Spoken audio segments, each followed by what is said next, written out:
Hello, everyone. My name is Anne Gloag, and I'm the Professional Development Coordinator for our STEM Exito HSI grant. So I'm recording this video to talk about what does it mean to become a Hispanic serving institution, and in other words, what is an HSI? So here's an agenda. We're gonna talk about what a Hispanic service institution is. Why should we strive to become an HSI? Give a little background and history about HSIs, and what is servingness, and how can we begin to work towards servingness?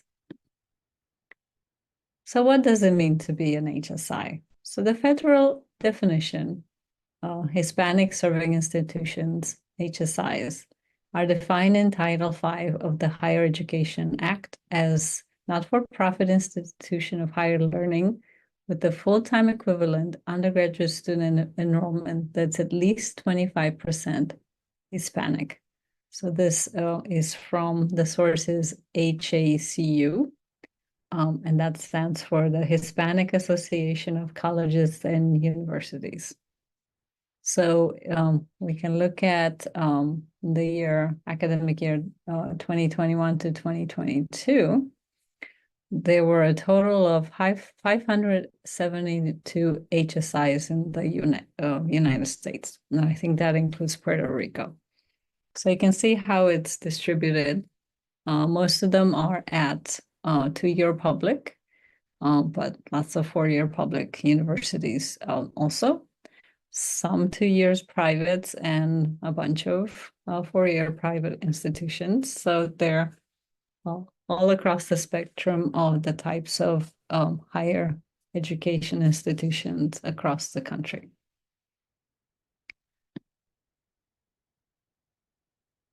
So a little twist, what does it mean to be an emerging HSI? And Miramar College is an emerging HSI. So the federal definition is defines an emerging HSI as a nonprofit degree granting institution with full-time equivalent undergraduate Hispanic student enrollment of at least 15%, but less than 25%. Okay, so we can see that in 2021 to 2022, there were about 400 emerging HSIs across the US. And you can see the distribution of where they are in terms of two-year, four-year public or private institutions. So let's look at California now. So a lot of these HSIs are in California. You can see that there's a total of 257 HSIs in California. And these are HSI and emerging HSIs together in our state. Most of them are community colleges, like we are. There's some California State universities, there's some UCs, and there are also a lot of independent nonprofits that qualify as HSIs or emerging HSIs. So now let's kind of switch gears a bit and talk about the state of higher education for Latinx Californians. So over 1.26 million Latinx were enrolled in college in California. 43% of California undergraduates are Latinx students. 72% Latinx undergraduate enrolled in one of California's 116 community college campuses. So we can see that our California community college system serves most of our Latinx student population. While the majority of Latinx students begin their higher education experience at one of our community colleges, only 2% transfer within 2 years.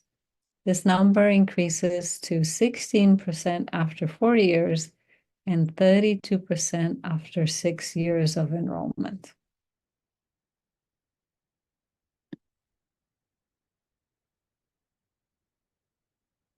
right. In the 2022-23 school years, HSIs actually grew to 600 institutions.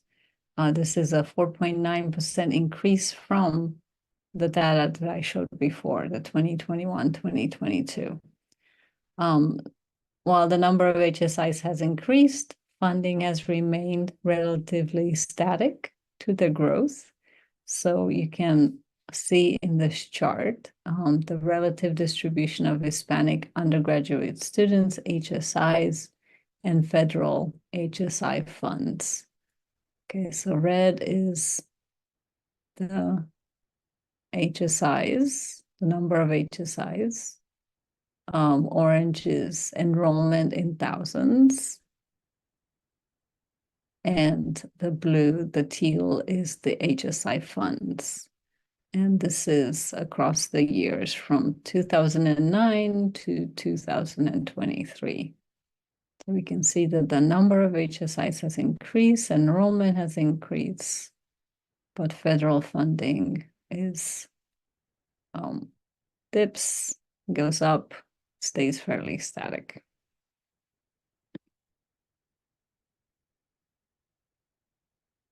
Okay, so how about HSIs today? So 600 institutions met the federal HSI enrollment criterion, enrolling 2/3 of all Hispanic undergraduate students. So some facts: HSIs enroll 31.7% of all undergraduate students in nonprofit post-secondary education. Of the top 10 colleges and universities ranked by the Social Mobility Index in 2023, 9 of them were HSIs. A majority of HSIs are in urban areas and are concentrated geographically, with 82% of these located in California, Florida, Illinois, New Jersey, New Mexico, New York, Texas, and Puerto Rico. Looking ahead, one of the main challenges HSIs face is persistent underfunding relative to other degree granting institutions. According to the 2021 IPED stands for Integrated Post-Secondary Education Data System. HSIs on average received about $6,700 per student from all federal revenue sources, compared to about $9,100 per student for all degree granting institutions. This funding discrepancy exists even though HSIs educate disproportionately a low-income student population. As a result, HSIs only received an average of 74 cents for every federal dollar that goes to all other colleges and universities annually.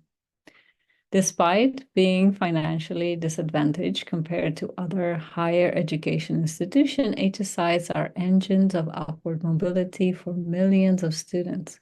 The data makes a strong case for increased investment in institutions, especially HSIs, that meet students where they are and maximize the value of higher education for individual families and communities.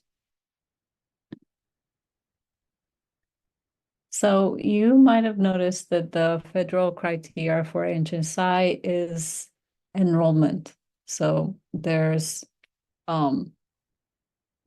is based on numbers and percentages. But how do we move away from just enrolling Latinx students to actually serving them? So what is servingness? Servingness is a concept that Garcia, Nunez, and Sanson argue is a multidimensional and conceptual way to understand what it means to move from simply enrolling Latinx students to actually serving them. There are several indicators of serving. Indicators of serving are things HSI leaders can measure to assess servingness. There are structural indicators of serving, meaning academic. Things like mission and purpose statements, HSI grant activities, decision-making processes, equity-minded leadership practices, policies, curriculum and co-curricular structures, institutional advancement activities, compositional diversity of faculty, staff, administrator, and graduate students, and engagement with the community.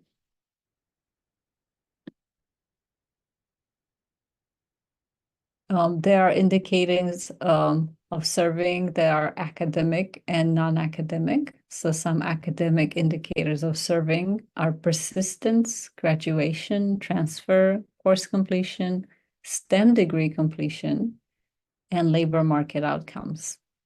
Some non-academic indicators of serving are development of the academic self-concept, leadership identity, racial identity, critical consciousness, graduate school aspirations, and civic engagement. There are other indicators of servingness, such as the experience of students on campus, including experience that are validating and positively influence the sense of belonging, such as interaction with same racial ethnic peers and Spanish-speaking peers, faculty, and staff.